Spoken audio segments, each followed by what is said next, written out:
This is Terry with Total Life Pursuit, and I am coming to you with teaching number 4 in the Starting Line series. The Starting Line is a manual that I have put out so you could find your mission in life and then let that mission guide every single day, every single hour of your life. So I'm Terry Miller. I am the author and the founder of Total Life Pursuit, and I want to give you some encouragement today that you're born for this. I mean, you're born for your mission. In fact, you're born for your missions.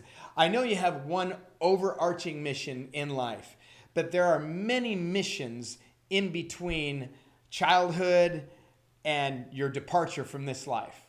Okay? And so I want to tell you that you're born for it, that that's what you were born to do. Ecclesiastes has a great verse.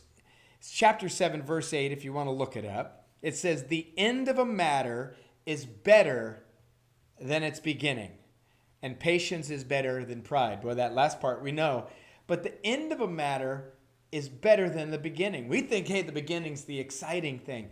Now, the end is the exciting thing. I had a friend of mine who passed away a couple of weeks ago, and I went to his memorial. It was amazing listening to his kids, listening to his kids' friends, listening to the people who he worked out with, listening to the people, his neighbors, listening to the people who were members of his church that he went to, just singing the praises of my friend Stan. It was so incredible to hear. I wish he could have heard it, honestly. I don't know how that works with heaven and earth, and do you get to hear your memorial? I don't know about that. But I'll tell you what, it was a sweet time of recollecting a man's life who was so generous with himself and generous with his time. Listen, the way people were talking about him inspired me to live a little more, a cut above where I'm at. Just to live a little higher, to love a little deeper, to have a little more patience. Are you with me? And certainly to make a plan in order to attain the things that I'm supposed to attain. We rarely consider our end, especially in our culture.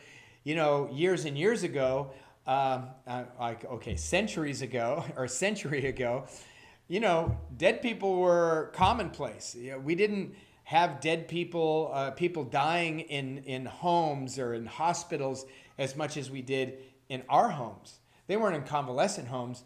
They were in our homes. And considering our end isn't something that we value today, but I think it's a valuable thing. It's a good thing to consider what your end is going to be. What do you want people to say at your memorial? That's a good question. It's in your manual. What do you want people to say at your memorial? And what kind of impact do you want to have on the world around you? The people around you, the community around you. How broad of an impact do you want to have?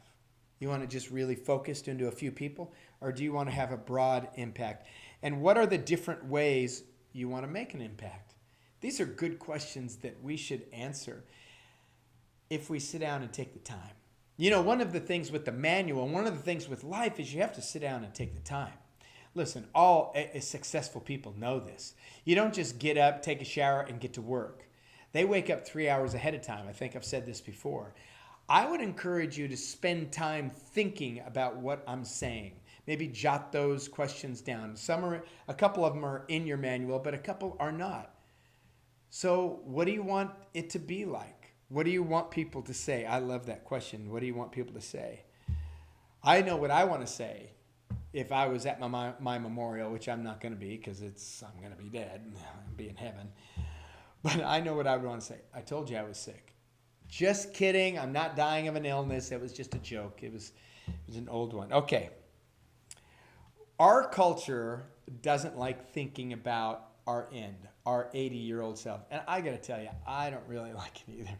I'm like, oh man, am I going to be all wrinkled and wear a goofy hat? I don't know. I'll probably be wrinkled. I don't know about the hat. I think not thinking about our end hampers us in many ways. We become self-centered in our mission. Our mission becomes all about us. Our mission is about us, but if it doesn't include other people, If your mission isn't for something other than yourself, then your mission, I almost hope it fails. Because a self-centered mission is no mission at all. It's not God's mission that he gave you, I'll tell you that. We become materially focused on our mission. In other words, our mission becomes about accumulating wealth, accumulating material things. That's an easy thing. What do you want to be in 5 years? Well, I'd like to own a house. I'd like to have a Tesla. I want to have the new iWatch when it comes out. Whatever it is. I'm not saying you can't have that as a part of your dream, as a part of your plan. But if that is your plan, it's so narrow. And it's absolutely sad, in my opinion. And I think in God's opinion as well. When we don't look at our end, we become impatient. Because our end is so far away. You think, well, you're getting a lot closer. Yeah, I'm almost 60. I'm not close to my end. I have so many years left on this earth. You think, oh, I could get hit by a truck. I could get hit by a truck tomorrow and be in heaven tomorrow. But I'm not planning on that. I'm planning on being on earth for a long, long time. And I don't want to become impatient when it comes to my mission. It's got to be longevity. You become entitled to your mission, like your mission is your entitlement and everybody owes you something to get to your mission. It's kind of like the love languages. When people do the love languages and they're like, oh, I know what I am. Did you know the love languages wasn't about finding out what you are? It was finding out about the person you're trying to love, what they are. That was what the love languages was about. But we've made it all about us. When we want to get to our mission and we don't consider our end, we become indebted. And then we become enslaved after we become indebted because we want it so fast because we lack patience. So we want to accumulate everything for our mission because our mission is short. I want this tomorrow. I want this next year. I don't want this in 30, 40, or 50 years. And then we lose our mission to the immediate need that we want. You know, I know I said Tesla before, but how about the new Tesla truck? It hasn't even come out yet. Oh, I've got to have that Tesla truck. No, you don't have to have that. And I'm hoping that that's not even a part of your mission. That could just be a part of your plan, but not a part of your mission. And there is a big difference. Effort, energy, power, strength are all from God. So we are told in the scripture. Even the power to make wealth, that comes from God. Don't think too highly of yourself, right? They are tools, all of those things. Power, strength, energy, effort, and choice. They're all tools in our tool belt. We use them to attain things. They are there for us to use. Let me quote a verse out of Proverbs chapter 4, verse 10 through 13. This is the New Living Translation. My child, listen to me and do as I say, and you will have a long, good life. That's good. I like a long, good life. I will teach you wisdom's ways and lead you in straight paths. When you walk, you will not be held back. When you run, you won't stumble. Take hold of my instruction. Don't let them go. Guard them, for they are the key to life. Now, which one of us doesn't want more life? So let's just break this down and see if we can get an understanding. Unpack it. Okay? First, lay hold of God's words. If you're a believer, if you're a Christian, you've given your life to Christ, you have the mind of Christ. That's what the Bible has to say. You have the mind of Christ. Don't be fooled by the call of the world to bring you a mission that God doesn't have for you. That's one of our problems is we get a mission that isn't God's mission. And then we're just frustrating and chasing it our own life. All right? Discernment is a must to lay hold of God's words. So how do you hear God? Boy, that's the age-old question. There's books. There's sermon series on that. Series. I don't know, something like that. The trick is getting used to hearing God, getting used to hearing his voice so that you recognize it. Well, how do you do that? Well, act on it. Now, I'm not saying act on the stupid stuff that really sounds way out there, okay? I'm saying start acting on that still small voice that you hear inside of you that says, go over and give that guy $10. Go over and ask that person how their day is. See that person over there? They just need a hug. Go ask them if you can give them a hug. Something like that. And begin to do that. And then you'll discern whether it's God's voice or not. The problem is we wait to try to hear God's voice until the difficult times, until the urgent times, until the emergent times, or like the big times, like a mission.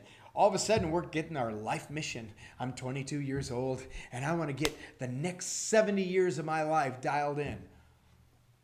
Well, that's hard to hear if you don't hear him saying anything else like, you just spoke terribly to your friend. Go apologize. Well, he spoke terrible to me. I didn't talk to you about him. I talked to you about you. So go apologize for the way you spoke. Will we listen to that voice? I think that is key for hearing God's voice. I ask a lot of questions in the starting line manual. The reason? So you can come up with good answers, correct answers, that you will be led down a path. I've allowed God, through all of the questions in this manual, to leave breadcrumbs so that you see it. So this isn't just rote work. You're not doing this for a class, okay? You're not doing this for a grade. You answer those questions deeply, thinking hard and long about that. And when you answer them, you go back and reread that page, and all of a sudden you'll begin to understand something about yourself. This is the marvelous part of the manual.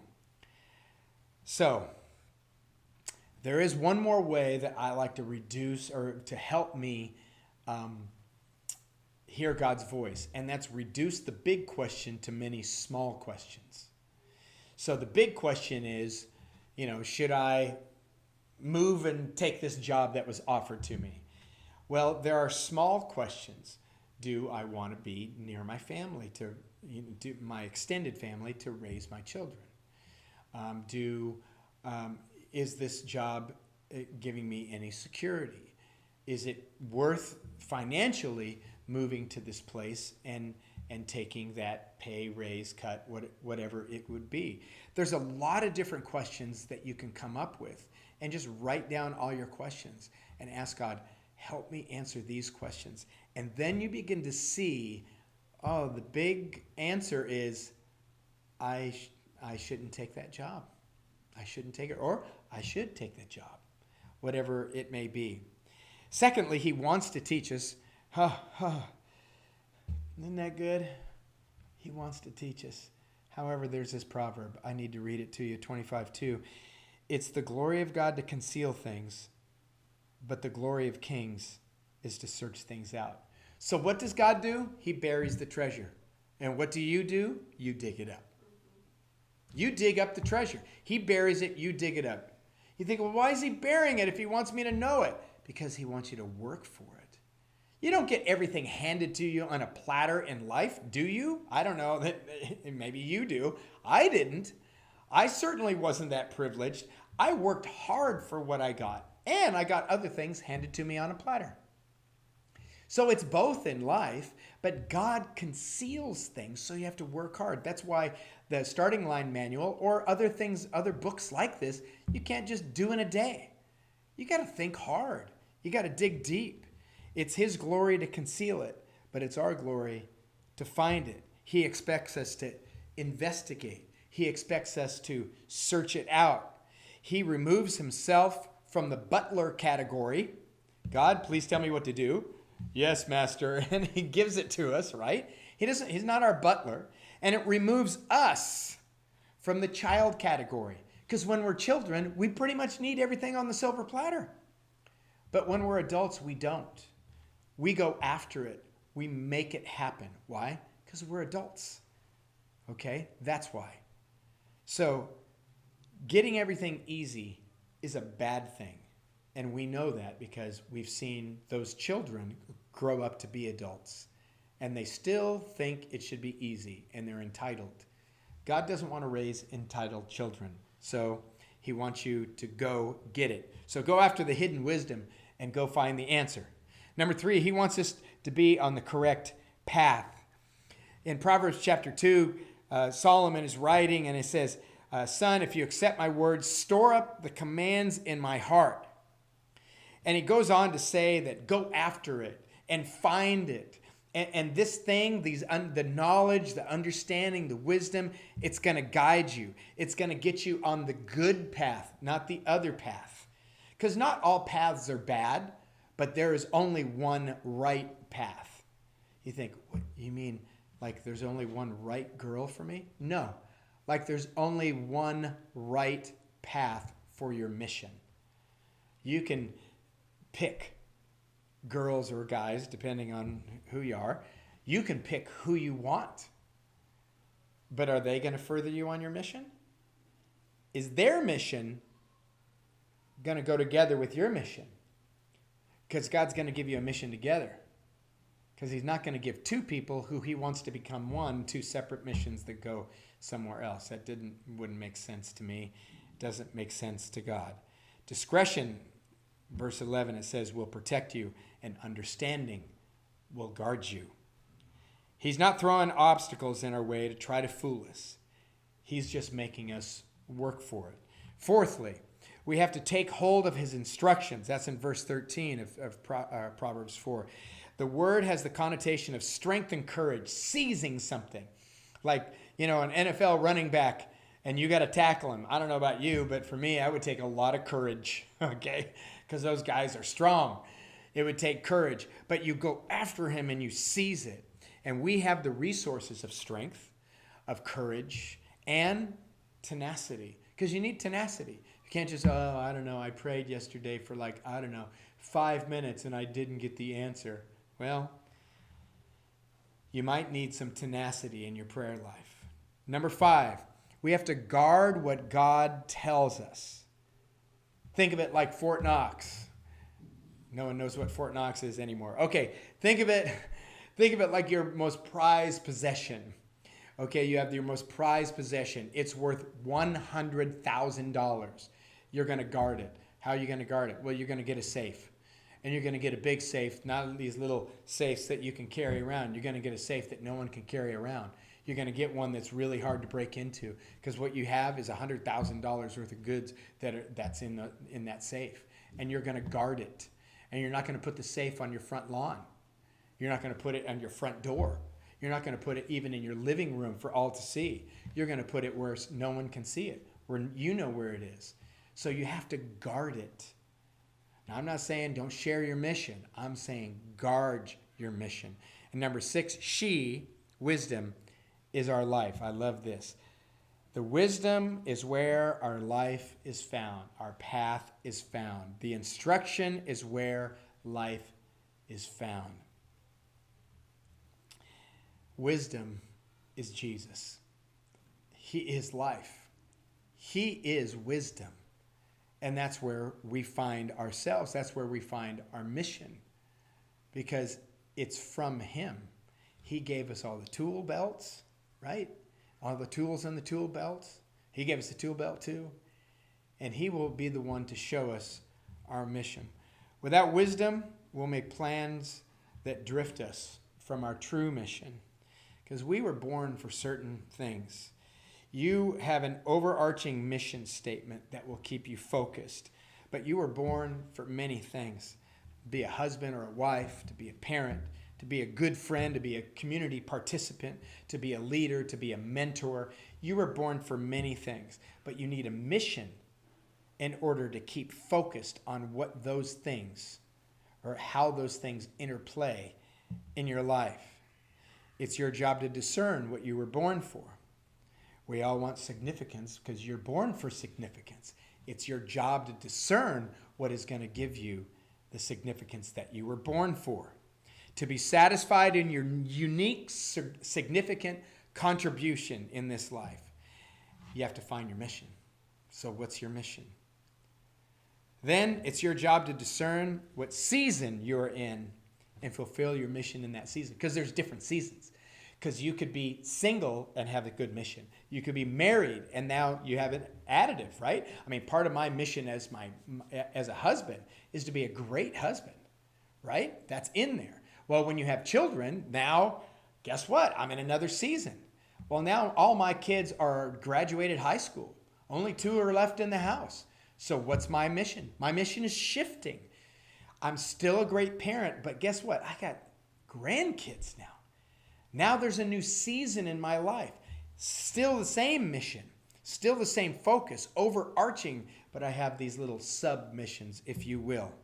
It takes wisdom and tenacity, along with strength and courage, to find your mission and to stay on point. I hope that you'll do just that. I hope that you found this to be encouraging, inspiring, and I hope that you're enjoying the Starting Line Manual and these teachings. I'm Terry, Total Life Pursuit. We'll see you next time.